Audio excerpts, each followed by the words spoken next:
Hello সবাইকে, আশা করছি তোমরা সবাই খুব ভালো আছো। আজকে আমি বানাতে চলেছি একটি বহু ব্যান্ড। এটা আমার একটা অর্ডারের কাজ ছিল। যে আমাকে এই অর্ডারটি দিয়েছিল তার রিকোয়েস্টেই আমি এই সুতোগুলোকে ছোট রেখেছি। তো বহু ব্যান্ড বানানোর জন্য সবার প্রথমে লাগবে একটা হেয়ার ব্যান্ড। এটা কালো হলেই ভালো হয়। কড়ি, কিছু চার্মস, কিছু বিডস আর কিছু কালারিং সুতো।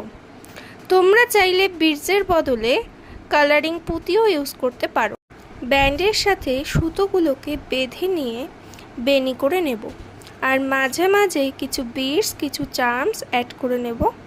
আমি এখানে আরও সুতো দিয়ে দুটো বেনি করে নিয়েছি, কারণ আমার ক্লায়েন্টের ইচ্ছে অনুযায়ী আমি টোটাল এখানে 4টে বেনি তৈরি করে নিয়েছি।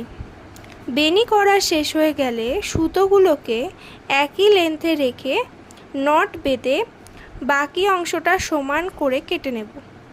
তোমরা চাইলে আরও কটা বেনি করেই নিতে পারো। তো এটা হলো বহু ব্যান্ডের ফাইনাল লুক। কেমন লাগছে আমাকে অবশ্যই কমেন্টে জানিও। ভিডিওটা ভালো লাগলে চ্যানেলটা সাবস্ক্রাইব করে আমার পাশে থেকো এবং একটি লাইক করে দিও। Thank you.